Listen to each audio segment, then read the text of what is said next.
Hi, this is Tia Murray from Zane Real Estate. If you're thinking about selling your home to pay for a retirement community, I encourage you to consider the questions and answers addressed in this information session. I'll be addressing continuing care retirement communities, or CCRCs. I'll talk about what a CCRC is, how payment works, and how to determine whether your assets will cover all of the costs. I personally don't want to waste anyone's valuable time, so I hope you don't mind if I get right into it. Are you looking at all of your options to pay for a retirement home? It's not uncommon for people to liquidate various assets to pay the high costs of retirement home living. However, this is not always the best option and can depend on several factors. We'll talk about home liquidation so you can determine whether it is the most sensible option for you. Many retirement communities have a pricing structure which is more favorable for younger, able-bodied residents who buy in at the independent living stage. We'll review considerations that you should be looking at to determine the best time frame for you and your family. It's also imperative to know what kind of money you will have on hand when in the interview and touring stage of the search for a CCRC. Since pricing varies greatly when looking at homes, we'll look at both monthly rent and deposits or entrance fees. Equally important is the facility, the level of care, and the independent as well as assisted care lifestyle. We'll go over a realistic review of how to determine equity if you sell your home, including costs you may not have previously considered, like purchasing condo docs or clearing out decades of excess items from your home. But first, a little information about Zane Real Estate. We are a team focused on residential and commercial sales and management, managing commercial sites throughout the islands and specializing in high-end residential sales on Oahu. Many of our clients have turned to us to assist with downsizing, helping parents transition into greater care facilities, and liquidating real estate assets into trusts. We will focus on continuing care retirement facilities, what they are, how the pricing structure works, and what questions to ask when you are touring them. We also want to know which communities are priced within your reach. There are various types and combinations of care homes, ranging from acute care, hospice, memory care, assisted living, to independent living. Continuing care retirement homes, or CCRCs, are, as the name implies, meant to provide a continuum of care throughout most or all of your life and to allow you to age in place.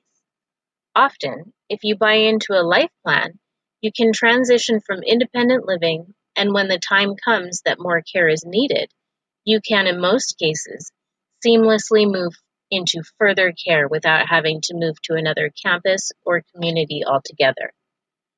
Many have calendars full of daily events and classes, dining rooms and socials, and amenities for their residents. And if or when the resident needs more care, they can receive that care in the same or similar environment. Just as there are different variations within facilities, there are also many combinations when it comes to pricing. And the sticker price can be an eye-opener, especially for those who have enjoyed mortgage-free living for several years. Some facilities offer life plans. Often these are available to qualified residents who enjoy a relatively independent lifestyle. The communities will usually have a health assessment to determine if you qualify.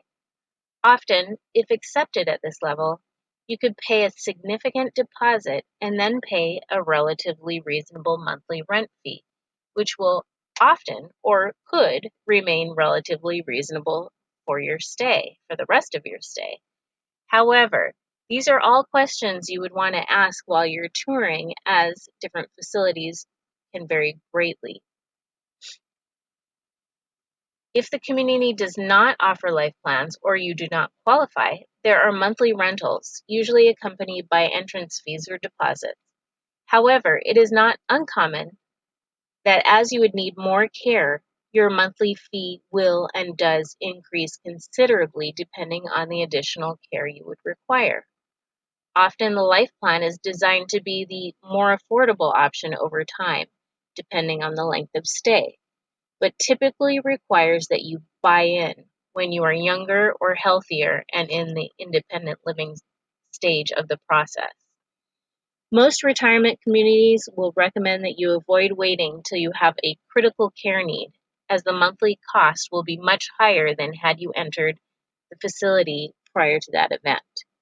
Deposits or entry fees can vary as well, from the hundreds to hundreds of thousands of dollars. Either way you look at it, many people are left having to liquidate assets to pay either to reserve a space or to pay for the long haul. Fortunately, just because you sell your assets doesn't necessarily mean you won't have anything left to pass on to your children or grandchildren. But I do recommend that you ask some important questions when considering your options, such as, if there is a considerable deposit, ask if the deposit is refundable. If so, what percentage will be returned to either me or my estate?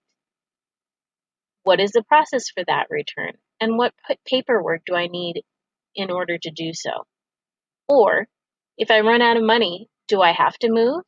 The last thing we need is to have to pick up and find another community. Find out what they would do if this happens. What is your healthcare standing? Many facilities go through repeated inspections. Find out what their record is with the Department of Health. Just because they have pretty brochures and great lobby and dining room doesn't always mean their standard of care is top-notch. For a list of more questions you may want to inquire about, you can contact me and I will forward them to you. How will you know what you can afford? Seek professional advice. Your financial advisor should be able to assist with your portfolio of assets, but they will rely on the expertise of a real estate agent to determine the market price of your home. If you decide you would need to sell your home, you would want to start with determining the amount of equity you have, which would be the market value minus the amount owed on your mortgage. Then you would subtract other costs related to the sale. Once you determine the equity, minus further expenses that we will review in the next couple of slides, you would need to estimate if the figure would cover both the deposit or entrance fee, as well as the expected months of stay. That is usually just a guess, but it is best to think long-term with this number. For example, if the deposit is $200,000 and my monthly rent averages $3,500, and if I live another 25 years, the total would be $1,250,000. If the net equity after the sale of my home is $1,500,000, then I can afford this expense with some money left over. The problem with this equation that many overlook is that there are often more expenses involved. Your end figure should take into consideration the cost one would need to prepare the home for sale, as well as the often unexpected costs while in escrow. Standard expenses for preparing a home to sell would be deferred maintenance. We have all had projects we are going to get to last year or the year before that, like painting, flooring, leaky faucets, clearing the bougainvillea out of the yard. When you're selling your home, that is the time to act. Many maintenance issues that have been put off over the years should optimally be completed at this time. Some may be more expensive than others, and you will want to account for this so you're not shocked at how little money is left over. Hauling years of personal items. It's amazing how much we can accumulate in 20 or 30 plus years. Unfortunately, you will find much of this cannot come with you, as you may not have the space. Hauling away these items could incur an expense. Staging. The National Association of Realtors reports that homes tend to sell with a 3 to 6% higher listing price when they're staged than those that do not. The cost of staging usually depends on the length of time it takes to sell. Storage. You may need to store items while in transition from your home or while showing the home. There are several expenses during escrow and at closing that sometimes take people by surprise. You have your standard closing costs, an agent commission, possibly a termite inspection, but some things that people don't always consider are if there are issues with clearing the title, particularly if you need to involve an attorney to assist. During the home inspection, there could be hidden issues that need repair, or the buyer could request a warranty, and to avoid falling out of escrow, you comply with such requests. Also, if you belong to an association or a condominium, you may need to purchase condominium docs to provide to the buyer. If you can gather from your agent a general sense of what these costs may be, you can subtract this from the total for a realistic idea of what your budget would be. I believe the best way to move forward is to arm yourself with information so you can make informed decisions.